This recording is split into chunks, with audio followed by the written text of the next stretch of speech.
Assalamualaikum warahmatullahi wabarakatuh. Waalaikumsalam warahmatullahi wabarakatuh. Bismillahirrahmanirrahim. Alhamdulillahi rabbil alamin. Wassalatu wassalamu ala ashrafil anbiya'i wal mursalin, Sayyidina wa maulana Muhammadin wa ala alihi wa ashabihil mujahidin at-tahirin. Amma ba'du, subhanaka la ilma lana illa ma 'allamtana innaka antal alimul hakim. La hawla wa la quwwata illa billahil aliyyil azim. Saudara-saudara kaum muslimin, terutama adik-adik para remaja dan pemuda yang saya cintai. Apabila seseorang akan membangun rumah, tentu saja dia akan mengadakan beberapa pilihan.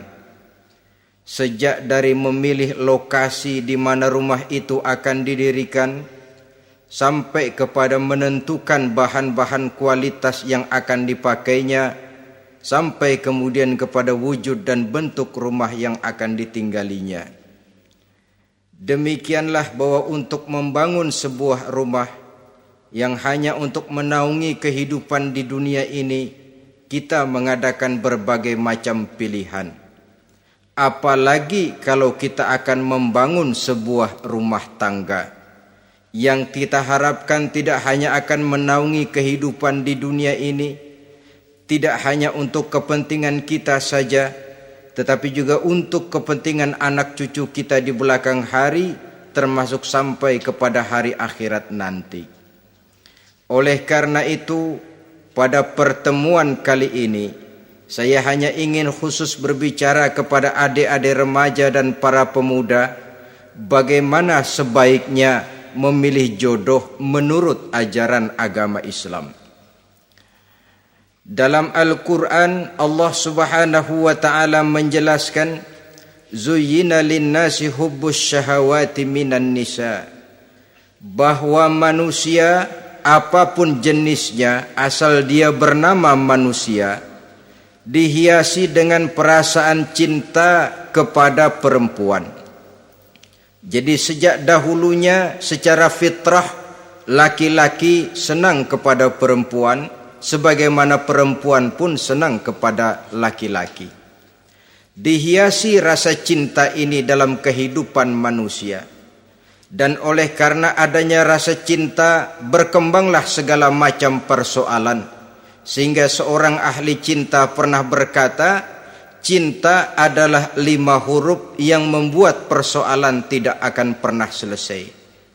5 huruf yang membuat persoalan tidak akan pernah selesai-selesai. Tetapi dalam kehidupan sehari-hari sering kita saksikan bahwa cinta ini bisa mendorong, memberikan motivasi yang baik, dan cinta ini pun bisa juga memberikan dorongan yang tidak baik. Oleh karenanya, apabila cinta itu ibarat setetes embun yang jatuh di bumi yang subur, akan tumbuhlah di atasnya aneka ragam bunga-bungaan yang harum semerbak, indah, mewangi, sedap dipandang orang, menebarkan rasa aman, damai, sentosa, dan begitu selanjutnya. Tapi jika cinta itu jatuh di hati yang gersang dan tandus, tidak ada yang akan dapat tumbuh di sana selain sirih memanjat batu, kuning daunnya, lemah gagangnya, maka cinta yang semacam itu tidak akan memberikan dorongan positif kepada seseorang di dalam kehidupannya. Maka lebih dahulu kita akan membicarakan cinta dalam artian yang positif ini, untuk nanti sampai kepada perempuan yang bagaimana yang harus kita cintai, atau laki-laki yang bagaimana yang harus dicintai oleh seorang perempuan. Saudara hadirin yang saya hormati, cinta dalam artian yang positif, pertama, dia selalu mendatangkan keindahan. Yang kedua, cinta itu memberikan energi atau semangat untuk berjuang. Dan yang ketiga, cinta itu selalu membawa resiko dalam bentuk pengorbanan. Maka cinta yang positif pertama melahirkan keindahan. Disinilah orang memerlukan filter atau saringan. Sebab keindahan yang didasarkan karena cinta itu merupakan satu keindahan yang relatif saja. Boleh jadi karena indah orang jadi cinta, boleh juga jadi karena cinta segala sesuatu terasa jadi indah. Namun bagaimanapun juga, kalau hati sudah diliputi oleh rasa cinta, segalanya akan terasa menjadi indah. Cinta itu adalah keindahan. Yang kedua, cinta itu energi, melahirkan dorongan dan semangat. Yang lemah bisa menjadi kuat, yang takut bisa menjadi berani, yang jauh jadi terasa dekat. Itu semua karena dorongan cinta. Dan dari energi ini lahirlah yang ketiga, bahwa cinta adalah pengorbanan. Sehingga orang berkata, berani bercinta artinya harus berani berkorban. Takut berkorban, jangan bercinta. Kalau cinta ini kita salurkan kepada nilai-nilai agama umpamanya, yang pertama, cinta mendatangkan keindahan. Kita cinta kepada agama, maka apapun yang diperintahkan oleh agama akan terasa menjadi indah. Solat akan terasa menjadi indah, puasa terasa menjadi indah, zakat terasa menjadi indah, jihad pun akan terasa menjadi indah. Persis kalau kita cinta kepada seorang gadis. Jika kita cinta kepada seorang gadis, apanya saja akan kelihatan menjadi indah. Jalannya terasa indah, lenggang-lenggoknya terasa indah, suaranya merdu padahal cemprengnya bukan main. Seluruhnya akan mendatangkan keindahan karena dasarnya sudah cinta. Cinta membawa kepada keindahan. Yang kedua, cinta itu melahirkan energi.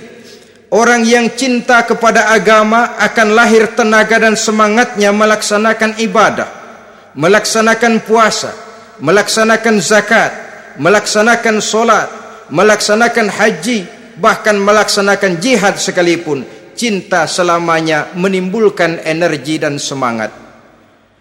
Sama saja dengan kita apabila jatuh cinta kepada seorang gadis, walaupun rumahnya jauh, katanya, gunung pun akan kudaki, lautan pun kuseberangi.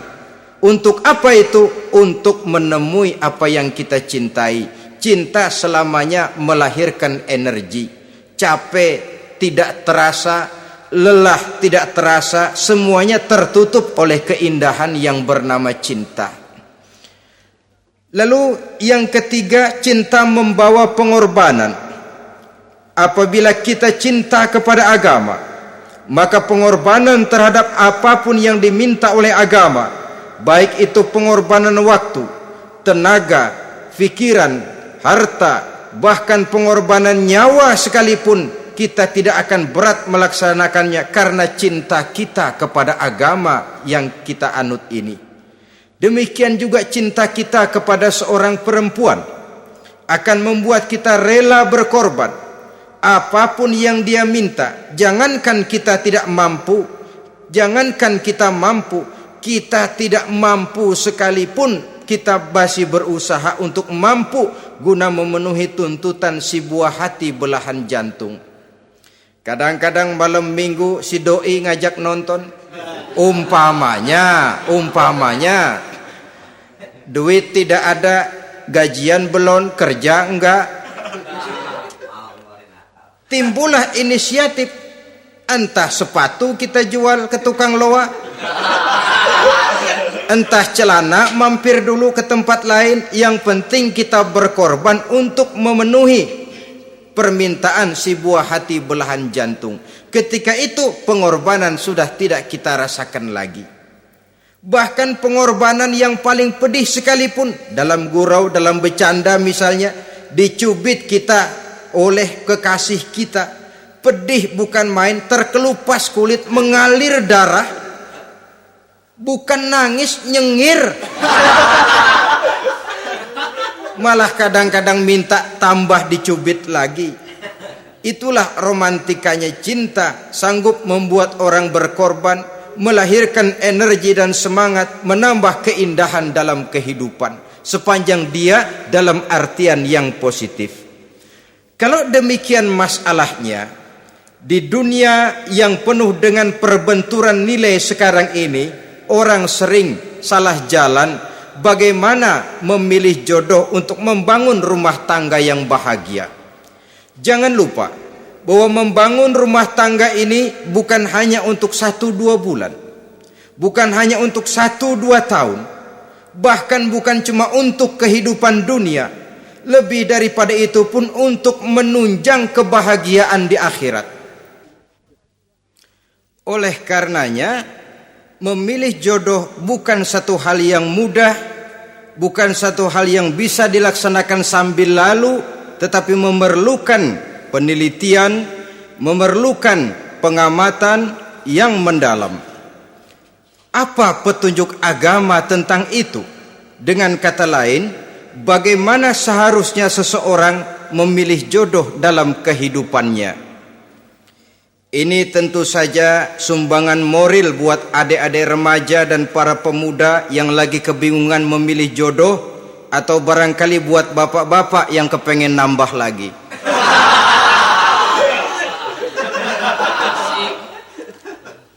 Mohon maaf kepada ibu-ibu, saya tidak menganjurkan, cuma ngajarin. Yang pertama, menurut Nabi, nikahilah perempuan itu karena rupanya, karena hartanya, karena keturunannya, dan karena agamanya. Ada 4 motif utama di sini. Pertama, memilih jodoh, lihatlah rupanya. Lagian siapa yang kepengen dapat jodoh rupanya nggak karu-karuan? Cari rupa yang cantik, indah, dan menawan. Namun jangan lupa, saya katakan di zaman di mana sering terjadi benturan nilai seperti sekarang ini, orang sulit untuk mendapatkan keaslian. Di mana teknologi sudah sedemikian canggih, di mana ilmu kedokteran sudah sedemikian maju, maka berbagai macam rupa bisa dibentuk dengan apa yang dinamakan operasi plastik misalnya.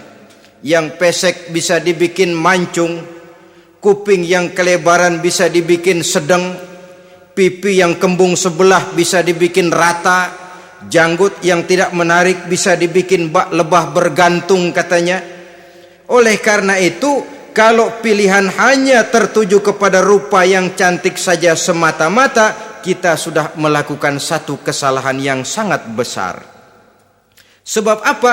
Diperingatkan oleh Nabi melalui hadis Ibnu Majah, Bazar dan Baihaqi dari Ibnu Umar. Janganlah kamu kawini seorang perempuan karena kecantikannya, sebab kecantikan boleh jadi akan mencelakakan. Jangan juga kamu kawini perempuan karena hartanya, sebab kekayaan biasanya akan mendatangkan kesombongan. Tetapi kawinilah karena agama dan akhlaknya, karena itulah yang akan membawa kepada kebahagiaan.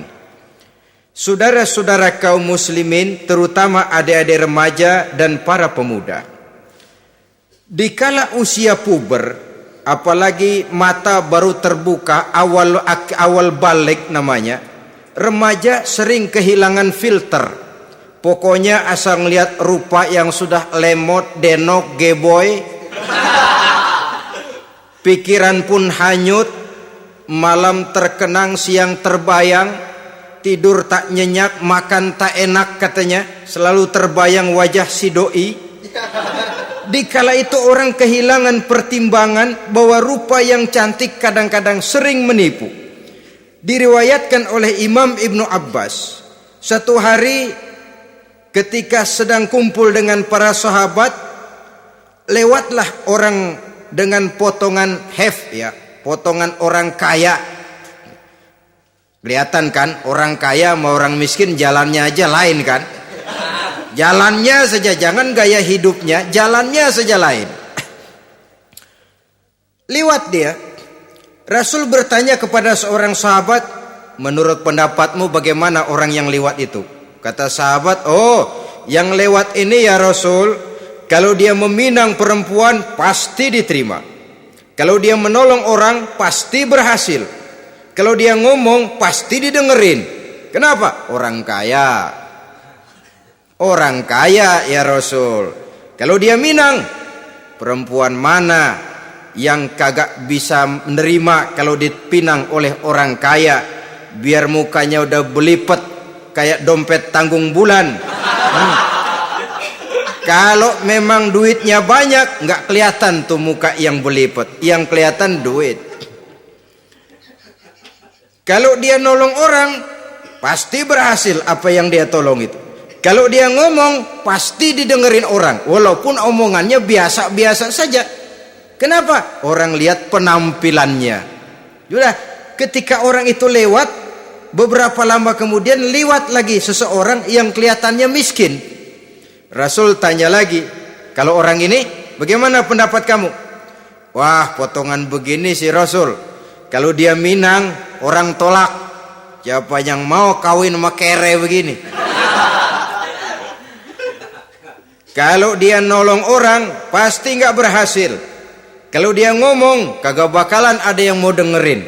Siapa yang mau dengerin orang susah ngomong? Setelah orang itu lewat, apa kata Rasul? Orang yang terakhir yang lewat ini, yang barusan lewat, jauh lebih baik dari yang pertama yang lewat tadi. Jauh lebih baik. Maksud dari ucapan ini, Rasul sebenarnya mendidik para sahabat jangan tertipu oleh penampilan. Sebab penampilan tidak selamanya mencerminkan keaslian. Apalagi di zaman sekarang, salon di mana-mana bejibun. Alis mata bisa dibikin, pipi bisa dicat. Yang pinggir kuning, yang tengah merah, di sebelah merah ada yang kehitam-hitaman, persis orang kepentok tiang listrik.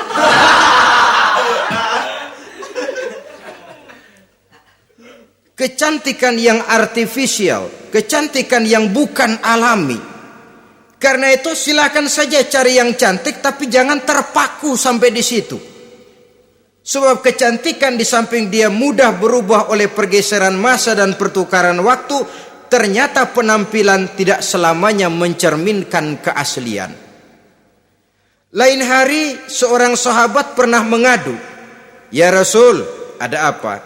Inna imraati la turaddu yadul lamis."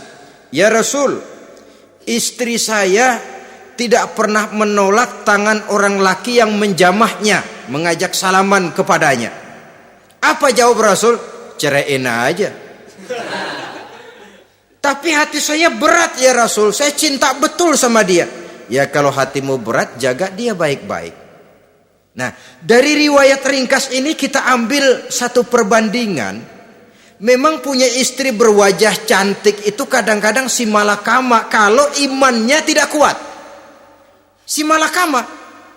Kita diemin aja, binal, makan hati, nggak aman, nggak tentram. Jangan-jangan saya berangkat ke kantor, dia ngompreng. Buah si malakama, seperti orang tadi, ya Rasul. Istri saya kelihatannya sebenarnya tidak negatif maksudnya ini, cuma bersalaman tapi terlalu ngobrol. La turaddu yadul lamis, tidak pernah menolak orang yang ngajak salaman. Ya sekedar salaman. Tapi kan awalnya dari salaman. Kalau sudah salaman kan strum bisa ngederdet dari tangan situ. Kata Rasul sederhana saja. Ya kalau memang begitu ceraiin. Saya nggak kuat Rasul, saya cinta betul sama dia. Kalau kau tak kuat berpisah dengan dia, jagalah dia baik-baik. Ajar, didik, tanamkan rasa keagamaan di dalam hatinya. Saudara-saudara kaum muslimin, jadi rupa yang cantik tanpa didasari oleh nilai-nilai agama akan membuat seorang suami di rumah tangganya seperti si malakama. Seperti berhadapan dengan buah si malakama. Kalau tidak diiringi dengan nilai-nilai moral yang luhur dan bekal agama yang tangguh. akan pergi jauh dari rumah rasanya tidak aman, sedangkan di rumah saja siapa yang akan mencari nafkah? Dan begitu selanjutnya. Orang tadi jelas berhadapan dengan buah si malakama. Didiamkan, makan hati. Sebab maaf, kalau seorang suami sudah tidak punya rasa cemburu terhadap istrinya, itu kan yang disebut dayus. Dan dayus itu jangankan masuk surga, bau surga saja dia tidak dapat. Tapi cemburu dalam artian bukan cemburu buta, cemburu dalam artian yang wajar. Dia cemburu, akan dikerasi takut kalau istrinya minta cerai, sedangkan dia cintanya sudah kadung medok bener. Si malakama jadinya. Nah, ini juga satu riwayat yang memberikan gambaran kepada kita. Pilihan, silakan cari rupa yang cantik saja, cari yang cantik. Tapi kalau itu dijadikan motif utama tanpa dasar-dasar agama, saya khawatir nanti rumah tangga kita akan berhadapan dengan buah si malakama. Jadi adik-adik remaja, usaha, ikhtiar, cari yang cantik, yang kira-kira nggak membosenin, supaya kita betah tinggal di rumah, supaya kita merasa ada tempat berbagi rasa, ada tempat kita bernaung. Sebab kalau nyari bini sebini-bininya mah, ya jodoh di tangan Tuhan, kagak usah nyari juga ntar datang diri umpamanya. Iya, kalau yang datang peot. Orang harus berusaha walaupun pada akhirnya jodoh toh memang ditentukan Allah. Kan 3 hal yang kita tidak bisa menentukan itu katanya. Maut, rezeki, jodoh. Itu yang masuk mysterious problem. Problem yang misterius. Maut misterius. Kapan kita mati kita sendiri tidak tahu. Tahun depan, 50 tahun lagi, 100 tahun lagi, tidak pernah seorang pun diberitahu. Tapi yang pasti dia bakal datang. Kapan dan di mananya kita tidak tahu. Bisa di rumah, bisa di masjid, ya alhamdulillah. Bisa di majelis taklim, syukur. Bisa di medan perang membela agama, bagus. Pasti dia akan datang. Maut, mysterious problem. Sesuatu yang kita tidak tahu kapan datangnya. Rezeki, gitu juga. Sehingga orang sering bilang, rezeki katanya kayak bayangan. Kita uber-uber, dia lari. Kita diam, dia mah diam. Setengah mati kita uber-uber. Emang ukuran segitu, segitu aja. Begitu kita nggak ngapa-ngapain, datang yang bawain rezeki. Namanya rezeki itu mysterious problem. Kadang-kadang ngobek, sungsang, sumbul, udah segala tanah orang kita ukur-ukurin. Udah segala ngomong sudah nggak ada yang loh, tuh sudah buta. Tapi memang bayangan, kalau belum rezeki ya belum. Kadang-kadang nyari kode sampai tidur di kuburan, belepotan tanah kuburan loh. Yang aneh lagi kadang-kadang orang gila ditanyain. Allahu Akbar, ini kode-kode zaman sekarang ini sampai orang waras nanyain orang gila, itu gimana itu? Ini sudah efek yang betul-betul negatif. Sudah jelas orang gila kok ditanya. Apa kira-kira yang nanya nggak lebih gila dari yang gila itu?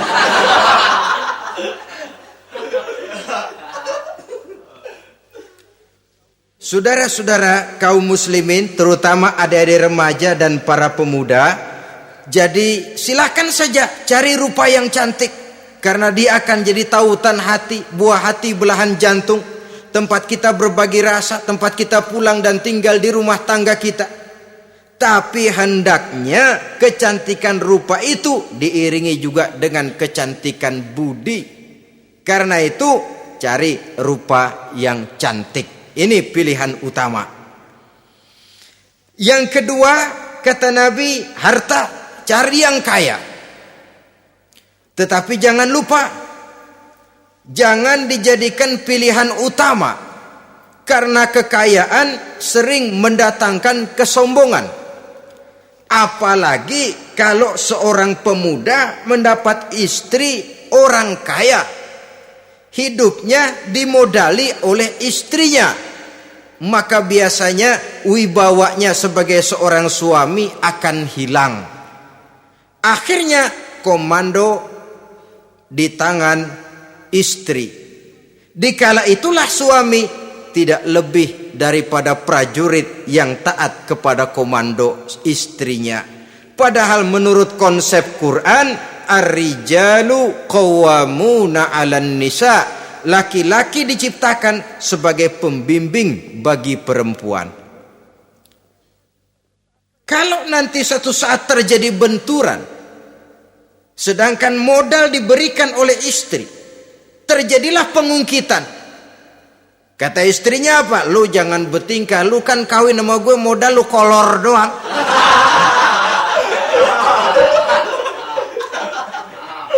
Kalau sekarang bertingkah silakan keluar rumah. Bawa seperti engkau datang dulu, jangan bawa apa-apa. Pergilah seperti engkau datang dulu kemari. Hilanglah wibawa seorang suami. Suami kalau udah digentak sama istri begitu, ngelempuruk kayak ayam sampar. Di mana lagi letak wibawanya? Harta sering mendatangkan kesombongan.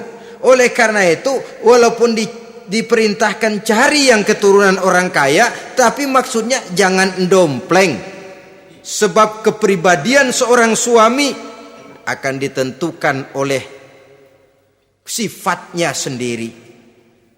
Keberadaannya ditentukan oleh karya dan perbuatannya sendiri. Itulah yang akan menampilkan kepribadian dia dalam kehidupan di masyarakat ini. Saudara-saudara kaum muslimin, terutama adik-adik remaja dan para pemuda, kan kadang-kadang di zaman sekarang kan kelas-kelas gigolo, playboy ya, nyari tante-tante kesepian, mejeng-mejeng di pinggir-pinggir jalan dengan harapan apa? Ya barter lah, tukar tambah, nah, supaya dapat rokok, dibelikan pakaian, motor dan sebagainya. Tapi yang jelas hilang harga diri sebagai laki-laki, dan itu yang paling mahal. Kalau seorang laki-laki sudah kehilangan harga diri, apalagi yang bisa dibanggakan dalam kehidupan ini? Apa artinya naik mobil kalau kepala tertunduk ke bawah? Apa artinya jalan di tengah masyarakat kalau kita tidak bisa menengadah dengan satu kebanggaan? Hilangnya harga diri merupakan kehancuran awal dari sebuah pribadi yang untuk jangka panjang kita tidak akan bisa lagi berbuat banyak. Tanpa harta orang memang sulit untuk bahagia, tapi harta semata-mata bukan merupakan jaminan bahwa orang lantas akan bahagia. Saya barangkali harus berkata, banyak orang miskin yang kaya, tapi tidak sedikit orang kaya yang miskin. Saya ulangi ini, banyak orang miskin yang kaya, tetapi tidak sedikit orang kaya yang miskin. Nah, bagaimana pengertiannya? Orang miskin yang kaya, materinya sederhana, peralatan rumah tangganya sederhana, tapi hatinya kaya. Oleh karena hatinya kaya, jiwanya lapang. Sebaliknya, orang kaya yang miskin, di tengah kelimpahan materi yang berlimpah, segalanya serba ada, hatinya yang miskin. Kelimpahan materi tidak akan sanggup mengobati kemiskinan hatinya. Sehingga di tengah kehidupan yang serba ada, dia masih merasa kurang, maka dia tidak pernah cukup. Di tengah kemilauan dan gemerlapan serta glamornya rumah mewah, dia merasa hidup di tengah gurun pasir yang gersang dan tandus. Karena itu, biarlah miskin harta tapi kaya budi, daripada kaya harta tapi miskin budi. Lebih utama lagi kaya harta, kaya budi. Itu idealnya. Dasar pilihan ketiga sesudah rupa dan harta menurut Nabi, keluarga. Faktor keturunan sangat menentukan. Pepatah mengatakan buah apel akan jatuh tidak terlalu jauh dari pohonnya. Biasanya kalau bapak kalong anak kampret. Bapak nyolong, anak nyopet. Itu fotokopi. Saudara-saudara, sungguh pun demikian, faktor keluarga bukan merupakan yang paling dominan, karena segalanya memang bergantung kepada hidayah dari Allah Subhanahu wa ta'ala. Kalau hidayah datang, bisa saja anak maling bisa jadi kiai. Kalau hidayah datang, bisa saja anak nabi malah ikut bersama orang-orang kafir. Pada akhirnya orang mau besar atau tidak bukan dengan jalan menyempeng kepada keturunan orang lain, tapi ditentukan oleh kepribadian dirinya sendiri. Tidak bisa kita menjadi besar dengan menyebut kebesaran orang lain. Itu sebabnya dicontohkan oleh Imam Ali pada saat beliau berkata, "Laisal fata may yaqulu kana abi, walakinnal fata may yaquluha anadha." Anak muda yang gentleman adalah anak muda yang berani berkata, "Inilah saya." Bukan anak muda yang membanggakan leluhurnya. Ini kan zaman sekarang ini lagi ngetopnya lagu-lagu cengeng katanya dah. Sebenarnya menurut saya bukan cuma lagu cengeng yang jadi masalah. Lagu cengeng cuma satu efek dari sikap yang lebih utama dari itu, yaitu mental cengeng. Kalau mental sudah cengeng, apapun yang kita lakukan akan jadi cengeng. Tidak cuma lagu, kebudayaan yang lahir akan kebudayaan cengeng. Jadi pengusaha cengeng. Jadi pejabat cengeng. Jadi kiai cengeng. Kenapa? Mental cengeng. Di antara mental cengeng itu apa? Mengandalkan fasilitas atasan. Kalau tidak ada fasilitas dari atas, lantas tidak bisa berbuat apa-apa, cengeng. Menjadi besar bukan karena karier pribadi, tapi karena nasib katrolan. Itu pun termasuk mental cengeng. Sedikit gagal, bagaimana sedikit jalan buntu, sedikit deadlock, lu ngapain lu melulu? Saudara hadirin yang saya hormati, jadi lebih penting dari sekedar lagu-lagu cengeng, saya malah lebih suka bicara mental cengeng ini. Mental yang cepat putus asa, mental yang tidak mau mengeluarkan usaha maksimal, mental yang hanya mengandalkan fasilitas. Sedangkan pribadinya tidak lebih daripada pribadi sumuhun dawu, pribadi kulon nuwun, pribadi kumaha juragan wae, pribadi oke bos, pribadi asal bapak senang. Bukankah itu semua merupakan cermin dari mental-mental yang cengeng, yang untuk jangka panjang tidak akan pernah menguntungkan daripada pembangunan bangsa dan negara yang kita cintai ini. Seseorang mau besar atau tidak bukan dengan jalan menyempeng kepada kebesaran orang lain. Bahkan Syauqi dalam sebait syairnya yang lebih tegas mengatakan, wa syarrun nasi zu khumulin iza fakhartahum zakarul jaduda wa syarrun nasi wa khairun nasi zu syarafin qadimin aqama li nafsihi syarafan jadida. Generasi yang paling jelek adalah generasi pemalas. Kalau kelihatan orang lain lebih hebat dari dia, disebut-sebutnya kebesaran nenek moyangnya. Dia sendiri nggak punya prestasi apa-apa. Kerjanya cuma ngandeli kerjanya cuma menggelayuti fasilitas orang tuanya. Tanpa itu dia tidak akan punya nilai dan harga sama sekali. Ini generasi paling jelek. Kalau orang lain kelihatan lebih hebat, dia sebut nenek moyangnya. Lo sih belum apa-apa, lo baru kopral lo. Engkong gua no, komandan Hansip. Engkongnya yang disebutin. Dia sendiri tidak punya prestasi apa-apa. Jadi silahkan saja cari gadis dari keturunan keluarga yang baik-baik. Tapi jangan jadikan tendensi utama, jangan dengan niat untuk menyempeng kepada kebesarannya. Tapi paling tidak dengan niat agar mudah-mudahan dari benih yang baik ini akan lahir keturunan-keturunan yang baik pada akhirnya nanti. Itu yang kita harapkan. Bukan lalu dengan pertimbangan, weh mertua gue bos nih, kali aja begitu gue kawin dia mampus. Ini semua warisan kan jatuh kemari semua.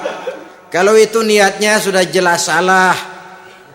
Kita mencari perempuan dengan keturunan-keturunan yang baik dengan berharap agar anak-anak kita nanti yang akan merupakan benih cucunya akan melahirkan kebaikan-kebaikan seperti leluhurnya dulu. Saudara, pilihan yang keempat kata Nabi, agama. Ini yang paling inti. Kenapa? Agama itu motivasinya moral. Di sini segalanya ditentukan. Rupa yang baik, harta yang banyak, keluarga yang luhur. Kalau sudah dilandasi oleh agama yang rapuh, bahkan tidak beragama sama sekali, ketiga hal di atas tadi hanya akan mendatangkan malapetaka. Sekarang kan kita tertipu oleh penampilan, padahal penampilan belum tentu kenyataan. Di jalan-jalan kita akan lebih terpesona melihat gadis pakai miniskirt di atas lutut ketimbang kita melihat gadis-gadis yang pakai jilbab. Kalau sudah pakai jilbab keliwat, yang usil banyak banget, bau sorga nih. Bau sorga katanya. Tapi kalau sudah yang pakai miniskirt itu yang lewat, itu dari ujung ke ujung mata kagak mau kedip. Laler nemplok di mata kagak dirasain. Kita terpesona oleh penampilan zahir, padahal penampilan belum tentu memantulkan hal yang sebenarnya. Tapi memang itulah watak manusia.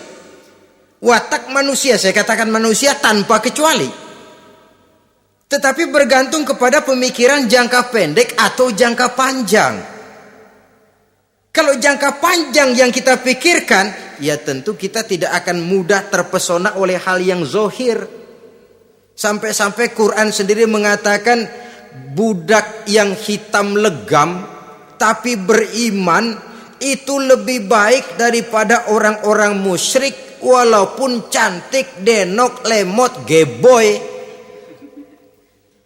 Ada lagi nggak bahasa yang lebih dari itu? Cantik, denok, lemot, geboy, bahenol, nerkom. Tapi kafir masih lebih baik budak yang hitam legam sekalipun kalau dia beriman. Kenapa? Rumah tangga untuk jangka panjang. So itu Islam tidak membolehkan kawin campuran dengan lain agama. Walaupun ada ayat yang mengatakan boleh kawin dengan ahlul kitab, tapi sebagian mufassir menjelaskan bolehnya kawin dengan ahlul kitab itu dalam kondisi darurat. Dalam kondisi normal tidak bisa.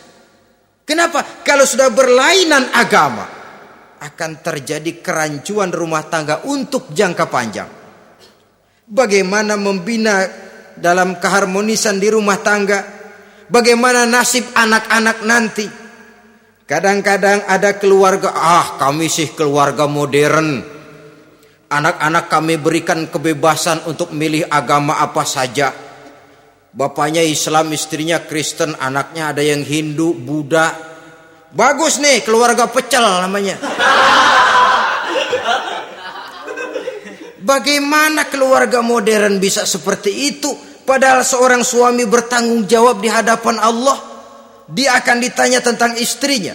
Dia akan dimintakan pertanggungan jawab tentang anak-anaknya. Kalau istri kita berlainan agama, mungkin terjadi pengkaplingan. Pokoknya kalau anak perempuan ikut ibu, anak laki ikut bapak. Administrasi dunia bisa begitu, tapi akhirat, pertanggungan jawab di hadapan Allah. Bisakah kita? Sorry aja Tuhan emang janjinya begini. Saudara hadirin yang saya hormati, oleh karena itu budak legam hitam kalau beriman masih lebih baik daripada orang-orang yang tidak beriman walaupun cantik dan mempesona. Kenapa? Ini faktor agama. Ya buat 1-2 bulan bisa terwujud rumah tangga yang tentram. 2-3 tahun mungkin masih bisa bertahan, tapi sampai kapan? Sampai kapan itu akan terwujud? Pada akhirnya akan muncullah dilema yang akan sulit buat diatasi. Oleh karenanya motif agama dijadikan stres oleh Nabi. Fazfar bizatiddin taribat yadak. Pilih agama sebagai titik sentral, sebagai pilihan utama. Kalau agamanya kuat, walaupun rupanya sederhana, tapi karena nilai agamanya kuat, dia bisa menyenangkan hati suaminya. Dia bersolek untuk kepentingan suaminya. Dia taat kepada suaminya. Harta, dia anak orang kaya untuk membantu perjuangan suaminya. Tapi kalau tidak ada modal agama, rupa yang cantik bisa menyengsarakan suami. Apalagi kalau suami kere. Istrinya sudah cantik, kaya ataupun tidak kaya kadang-kadang. Udah, suaminya suruh ngempuk di rumah, bininya yang kerja. Ya kalau kerja mendingan kalau dikerjain itu.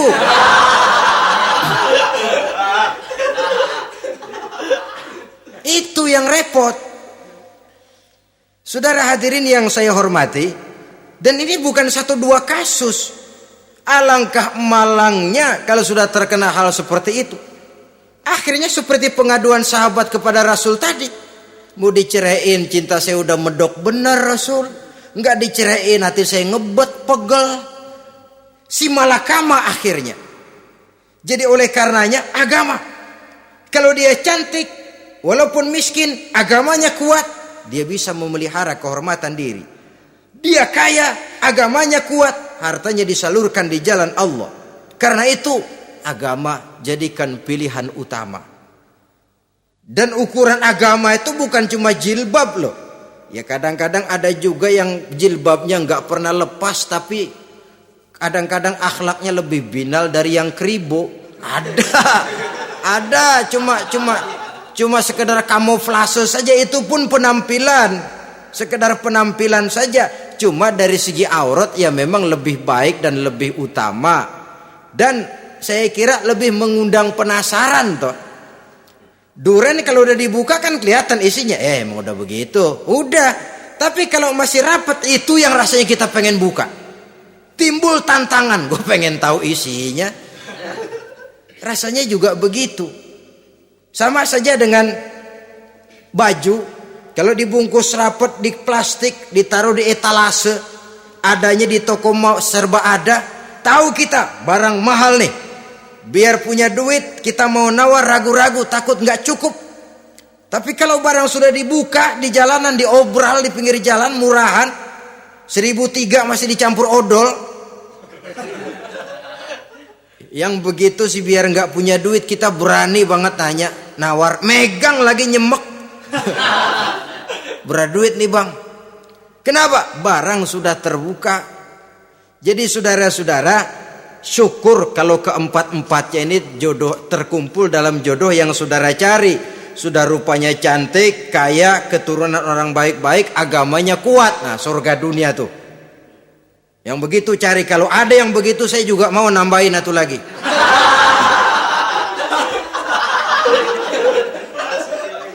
Tapi yang kumpul keempat-empatnya ini terus terang saja langka. Makhluk langka ini. Kadang-kadang cantik, kaya, keluarganya hebat, agamanya nol, akhlaknya kayak setan. Tapi yang paling celaka kalau empat-empatnya kagak ada. Rupanya jelek, melarat, bapaknya biang maling, kagak beragama lagi. Apanya yang mau dipilih? Mampus saja mendingan. Sudah nggak ada pilihan sama sekali tuh. Sudah nggak ada pilihan sama sekali. Saudara hadirin yang saya hormati, terutama adik-adik remaja. Nah, lalu apa motivasi agama dalam pembinaan ini apa? Agama ini kan memberikan contoh bahwa perempuan yang baik itu, yang kita ingin jadikan dia sebagai ideal dalam pencarian jodoh, tandanya 3. Iza ra'aitaha sarratka, kata Nabi. Kalau dipandang dia bisa menggembirakan kamu. Kan ini yang penting buat seorang suami. Kalau saudara nanti jadi suami, punya istri yang jadi partner setia mendampingi suaminya. Kalau dilihat nggak bosenin, Kenapa?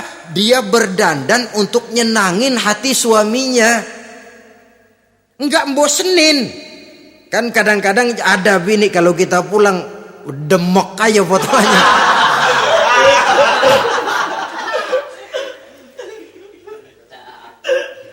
Ini yang bikin suami enggak betah di rumah ini kan yang begini. Adapun perempuan yang beragama, apabila dipandang oleh suaminya, dia pandai menyenangkan hati suaminya. Andai kata suaminya dalam kesulitan, dia tidak menambah beban kesulitan. Paling tidak dia bisa memberikan satu bantuan moral. Bantuan moral untuk mengurangi beban kesulitan daripada suaminya. Suami pulang dagang rugi, kata istrinya, romantika bang. Sekali-sekali lah, masa selamanya dagang mau untung. Besok siapa tahu untung lebih besar. Kan meringankan tuh.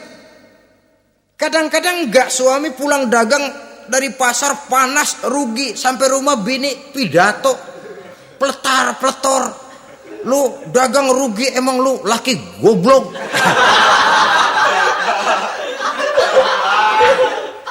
Sudahlah, di pasar rugi, di rumah digoblok-goblokin. Ini nanti kena penyakit broken home yang begini ini. Padahal kesuksesan di kantor, kesuksesan di pasar, kesuksesan di medan tugas selalu dimulai dari kesuksesan dan ketenangan dari rumah tangga. Dia berhias untuk kepentingan suaminya, tidak terlalu berlebihan, dan suaminya pun pandai menghargai istrinya dengan kata-kata yang menimbulkan gairah dan semangat. Melihat istrinya bersorak, kamu makin cantik saja. Jangan juga kadang-kadang suami ketus. Ngelihat pulang kantor, lihat suaminya, istrinya dandan rapi. Tumben lu mau bekasin apa? Mau bekasin katanya. Artinya apa ini? Pandai mengembirakan, bisa tenggang rasa, bisa berbagi rasa. Sehingga suami merasa ada tempat dia bertukar pikiran. Ada tempat dia membicarakan persoalan. Dialog dalam kehidupan berumah tangga itu sangat diperlukan. Iza ra'aitaha sarratka, kalau dipandang dia sanggup mengembirakan kamu. Dikasih uang 500 senyum, 5.000 pun ketawa. Menggembirakan. Dia bisa taruh kata hatinya kesel, tapi mulutnya senyum. Nah ini yang sulit ini. Senyum tapi kesel, kesel tapi senyum. Kadang-kadang istri itu kan kalau sudah kesel, suami pulang nggak bisa dia menyembunyikan kekesalannya. Dari jauh suami sudah lihat ini yang nyambut, ini bemo ini. Udah monyong serem. Saudara hadirin yang saya hormati, yang kedua, bila diperintah dia taat. Ini pengaruh agama. Sehingga Nabi mengatakan, "Lau amartu li ahadin ayyasjuda ila ghairiha, la amartul mar'ata litasjuda ila zawjiha likibari haqqihi 'alaiha." Andai kata saja boleh aku memerintahkan manusia untuk sujud kepada sesama manusia, pastilah aku perintahkan perempuan untuk sujud kepada suaminya. Kenapa? Karena besar hak suaminya kepada dirinya. Untung sujud kepada manusia tidak boleh. Andai kata boleh, perempuan disuruh sujud sama suaminya. Ini tidak perlu sampai sujud, cium tangan saja minta ridho suami. Kadang-kadang perempuan sekarang berat. Paling banter setahun sekali lebaran doang. Laki pulang sembahyang tubruk, cium tangan minta redo, nangis segala macam. 3 hari habis lebaran beras habis, monyong aja lagi.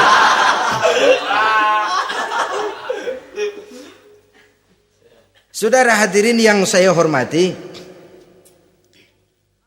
yang ketiga, akibat pengaruh agama, dia sanggup memelihara kehormatan diri dan sanggup menjaga harta suaminya. Memelihara kehormatan diri baik pada saat suaminya di rumah atau pada saat suaminya tidak ada di rumah. Satu riwayat, seorang sahabat akan pergi perang jihad di fi sabilillah. Ketika mau berangkat dia bilang kepada istrinya, saya mau berangkat perang. Kalau saya belum pulang kamu jangan keluar rumah. Baik bang. Pergi istrinya, pergi suaminya jihad. 1 minggu, 2 minggu berlalu belum juga pulang.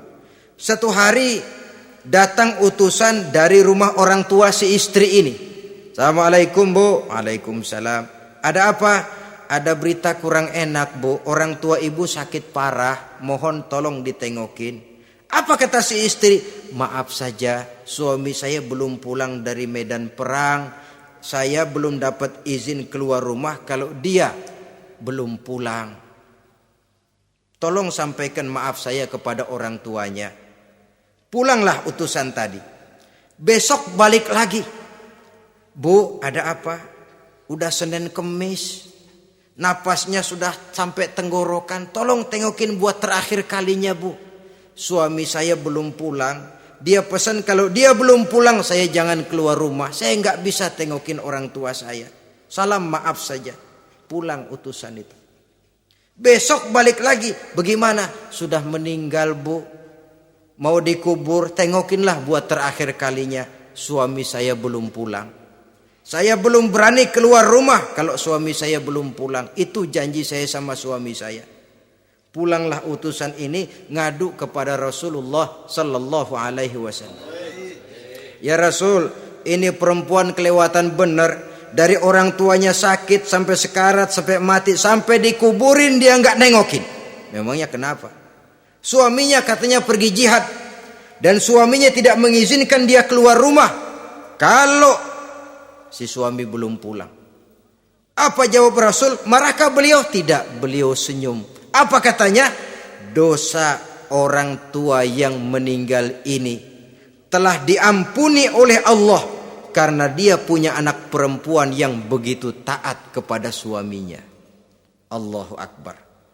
Dosa orang tua yang sudah meninggal itu diampuni oleh Allah karena dia punya anak perempuan yang begitu taat kepada suaminya. Ketaatannya kepada suaminya menyebabkan dosa orang tuanya diampuni oleh Allah Subhanahu wa taala. Suami pergi jihad, orang tua sakit keras, tidak berani dia keluar rumah. Itu tandanya bisa menjaga kehormatan diri. Kalaupun satu saat suaminya manggil, bu tolong ambilin uang di dompet. Dompetnya dibawa, bang ambil saja sendirilah, nanti salah ambil lagi saya. Kadang-kadang enggak, suaminya pergi mandi dompet berantakan. Saudara hadirin yang saya hormati, ini motivasi agama.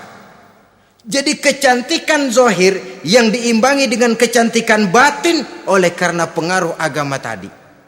Kalau sudah kemari, orang tidak perlu mikir-mikir operasi plastik, bikin yang pesek jadi mancung supaya orang tertarik, bikin belakang yang kurus jadi menarik. Tidak. Orang tidak perlu lagi pakai susuk-susukan, dipasang di bibir supaya kalau senyum orang gempor, supaya kalau ngomong orang percaya, dipakai di kuping supaya macam-macam. Tidak perlu lagi pakai jompa-jampe, pelet-peletan supaya kalau diludahin orang ngikut. Enggak perlu lagi. Kenapa? Cinta itu nature, sesuatu yang alamiah, yang tidak bisa dipaksakan. Dia kudrati, karunia dari Allah. Tidak bisa cinta dipaksakan. Kalaupun bisa, dengan ilmu pelet, oh saudara bisa membuat orang jatuh cinta, ya 2-3 hari, 4-50 hari. Kesananya apa yang akan terjadi? Kelanggengan tidak akan pernah terwujudkan. Kenapa? Keterpaksaan yang akan timbul. Dalam kondisi semacam itu, rumah tangga tidak akan mengalami ketenangan dan ketentraman. Jadi biarkan cinta berjalan secara alamiah, karena dia memang alamiah. Saudara-saudara, nah sekarang kalau sudah ketemu nih, yang 4 tadi, rupa cantik, keturunan boleh, kaya lumayan, agama kuat. Apa yang harus kita cari? Apa yang harus kita lakukan? Apa pakai pepatah anak sekarang? Aku lihat, aku pikat, aku dapat, aku sikat, aku minggat. Bangsat.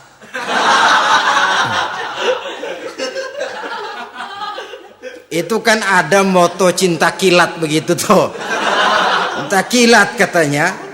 Aku lihat, aku pikat, aku dapat, aku sikat, aku minggat. Bangsat.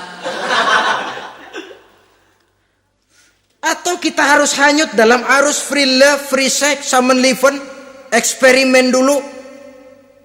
Tidak. Islam mengajurkan kalau memang seret, ini rasanya ini nih, mantap gue nih. Apa yang diajarkan oleh Islam selanjutnya? Meminang, saudara-saudara. Meminang adalah langkah awal untuk mengikat tali pernikahan. Diizinkan meminang, dan di dalam meminang pun diizinkan untuk melihat.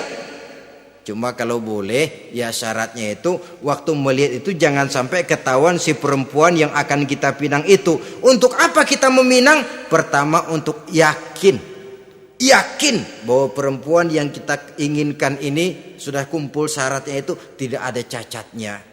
Yang kedua, untuk memperkuat tekad hidup berumah tangga, diperlukan meminang. Adapun adat itu berbeda. Tapi bahwa konsep meminang itu dalam Islam ada, itu jelas.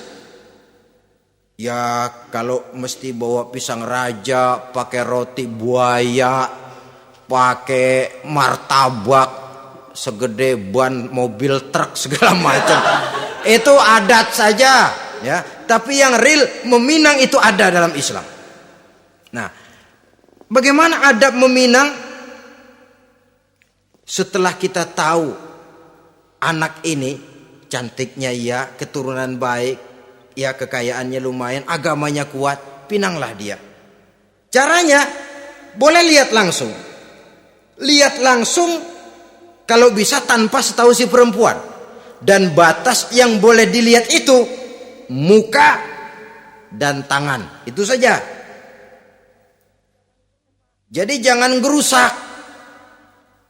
Minta permisi Pak, saya mau ngelihat anak bapak seutuhnya. Soalnya buat saya ini nanti. Apanya aja dibedolin, jangan. Kira-kira yang boleh itu muka sama tangan. Andai kata kita risih, sebab nanti kalau nggak jadi akan jadi timbul rasa malu dan si perempuan juga kasihan. Boleh mengutus perempuan yang kita percaya. Coba kau ke sana, lihat kondisinya yang sebenarnya bagaimana. Kalau ngelihat dari jauh sih utuh, siapa tahu nanti tangannya kurang sebelah. Coba lihat sana.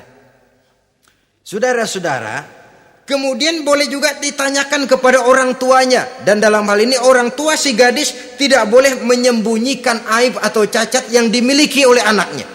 Dia harus menceritakan apa adanya, sampai pun kekurangan anaknya yang paling kecil sekalipun. Sebab apa? Jangan sampai istilah pepatah beli kucing dalam karung. Kedengeran suaranya doang meong-meong, begitu dibuka tuh kucing gempor sebelah kakinya nggak ada. Kan tentu kita tidak kepengen kecewa di belakang hari. Itulah perlunya meminang sebagai jembatan untuk menuju kepada pernikahan. Nah, dengan demikian kalau sudah usaha meminang ini dilaksanakan, jangan merasa sudah setengah resmi. Ini yang kadang-kadang jadi penyakit.